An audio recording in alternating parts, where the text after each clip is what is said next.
Welcome po muli sa ating YouTube channel. For today's video ay gagawa tayo ng napakasarap na cake na pwede natin gawin ngayong Valentine's Day, at hindi lang ito pang Valentine's Day guys, kahit anong okasyon pwede itong gawin, kaya wag na nating patatagalin to. Tara, umpisahan na po natin. Gagawin muna natin yung ating vanilla cake base. Ayan, dito sa ating bowl, ipaghihiwalayin lang natin yung ating egg yolk at saka yung ating egg whites. Iingatan po natin na huwag nating mapatakan ng egg yolk yung ating egg whites para hindi po pumalpak yung ating cake. Then kailangan din po yung ating mixing bowl, sobrang linis niya at hindi po siya wala po siyang bahid ng sebo or mga patak ng tubig.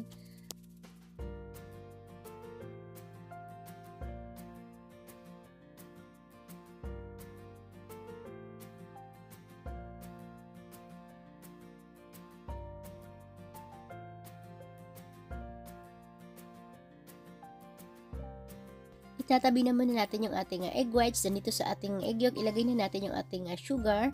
Then i-mix lang natin ito guys hanggang sa light and fluffy lang yung ating egg yolk. Parang ganito na yung kulay niya. Ayan, isa itong technique guys para maganda yung texture ng ating vanilla chiffon. Then ilagay na rin natin yung ating vanilla, yung ating oil at saka yung ating milk. I-mix lang natin ito ulit. Then isift na natin yung ating dry ingredients dito. Gagamit po tayo dito ng cake flour, pero kung wala po kayong cake flour, pwede naman po yung all-purpose flour, pero mas maganda po ang texture ng ating cake pagka cake flour yung gagamitin natin. Pero kung meron po kayong cornstarch sa inyong bahay, pwede po kayong gumawa ng cake flour. Sa 100 grams na all-purpose flour, dadagdagan nyo lang siya ng 20 grams ng cornstarch, then i-mix nyo lang siya, i-sift nyo lang siya, then meron na po kayong cake flour. Then ayan guys, nilagay na natin yung ating dry ingredients dito sa ating egg yolk mixture. I-mix lang natin ito hanggang sa magiging smooth lang siya or wala na po tayong nakikitang mga dry flour dito sa ating mixing bowl. Ayan, smooth na siya. Iset aside lang muna natin ito. Then i-beat naman natin ngayon yung ating egg whites. I-beat lang natin ito guys hanggang sa mag-foamy lang siya. Then i-add na natin yung ating cream of tartar. Kung wala po kayong cream of tartar, pwede po kayong gumamit ng lemon juice or white vinegar. Ayan, ilagay na natin yung ating cream of tartar, then i-beat lang natin ito ulit. Then hanggang sa ma-dissolve lang yung ating cream of tartar, then start na natin i-add yung ating sugar. Sa pag-add naman ng sugar, pa konti-konti lang po. Huwag po nating ilagay ng isahan para hindi po bumagsak agad yung ating meringue or yung ating mirang. Depende pala sa inyo guys kung paano nyo po i-pronounce yung inyong meringue. Pwedeng meringue po, pwede pong mirang, kasi nakaraan may nag-comment din bakit meringue. Depende naman sa inyo guys kung ano yung tawag nyo dito. Pwedeng mirang naman or pwede ding meringue. Depende po sa inyo guys.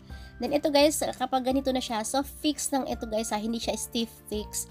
Kapag nakita nyo nag-bend yung dulo ng ating mirang, ayan, soft fix lang ito guys. Huwag na natin, kasi cake roll yung gagamitin natin, hindi natin kailangan na medyo stable yung ating cake kasi i-roll naman natin siya. So kailangan soft fix lang yung gagawin natin dito para malambot yung ating cake at madali siyang i-manage guys kapag ni-roll natin siya mamaya. Ibuhos na natin ngayon yung ating cake butter dito sa ating mirang. Then cut and fold method lang din po yung paghalo natin guys para hindi po ma-deflate yung ating mirang at para hindi rin po siya bumagsak agad.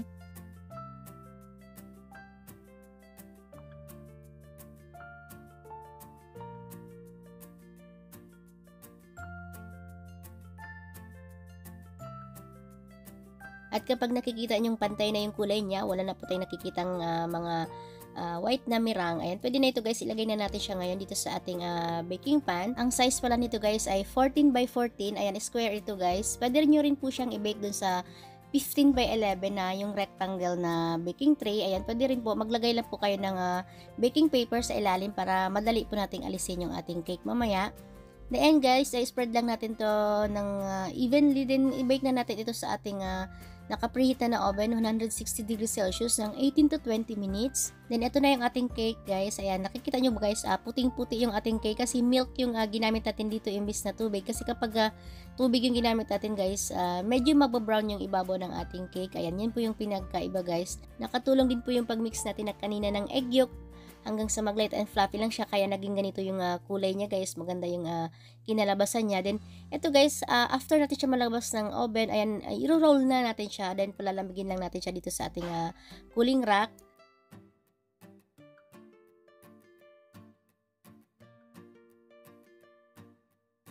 Ang susunod naman natin gagawin ay yung ating buttercream icing.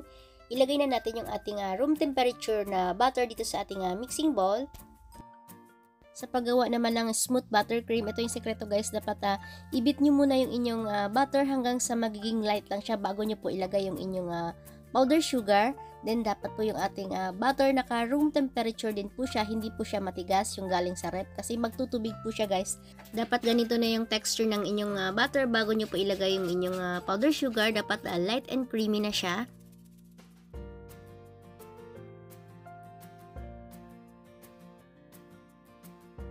Then ito guys, naglagay ako dito ng heavy cream, bali 50 grams or 50 ml.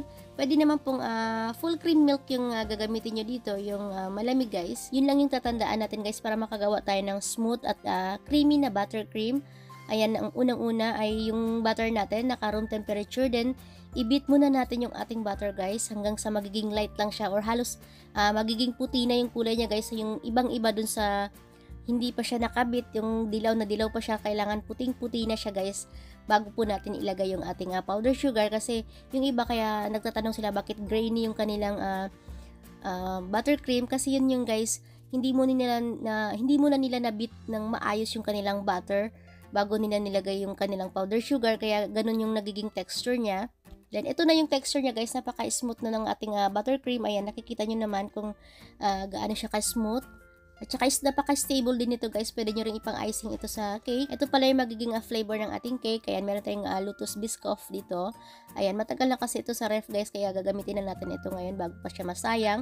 Naglagay ako dito ng 3 tablespoon. Then ima-microwave lang natin ito ng 30 seconds hanggang sa creamy lang siya. Pero pwede natin siyang ilagay diretso agad dun sa ating buttercream icing guys. Kung gusto nyong hindi na siya ima-microwave, pero gusto kong ima-microwave siya guys para parang may layer siya guys kapag nilagay na natin siya dun sa ating filling natin. Then, ito naman yung ating Biscoff na cookies. Ayan, kailangan din natin ito. Ika-crumbs lang natin siya guys. Then ito na yung ating cake. Mag-a-assemble na tayo ngayon.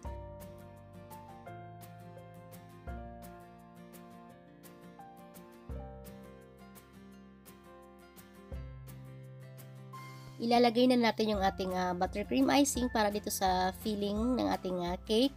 Then, pag naglagay din tayo guys, dapat yung manipis lang guys, huwag na nating dadamihan kasi pag buttercream, medyo nakakaumay siya kapag kinapala natin siya.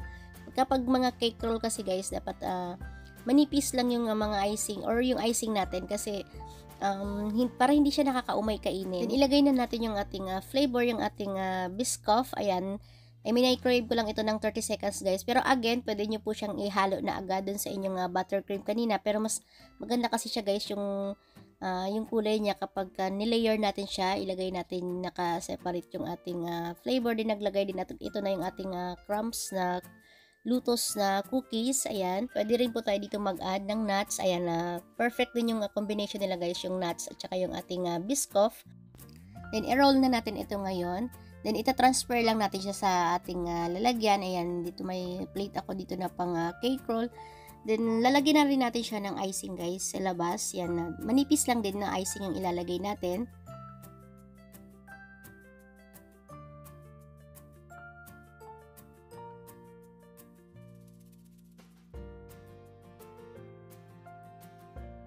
Gumamit din pala ako dito ng acetate para i-scrape yung icing natin.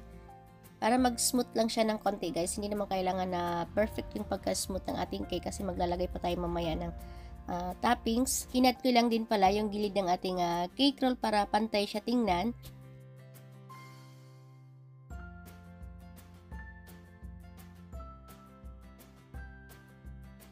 And ito naman yung natirang Biscoff sauce natin. Ayan, in-scrape ko lang siya dito sa gilid guys para magkaroon siya ng design.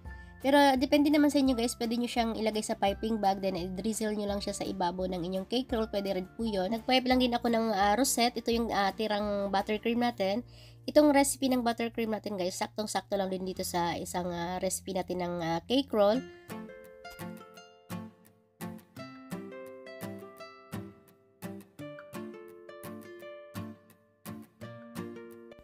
Para naman sa ating toppings, nag-add ako dito ng Biscoff cookies sa ibabaw. Then kapag medyo mainit sa inyong lugar guys, pwede nyo siyang ilagay muna sa ref or sa chiller. Kahit mga 35 minutes lang guys para mag-set lang yung icing natin. Ayan, titikman na natin ngayon yung ating Biscoff cake roll.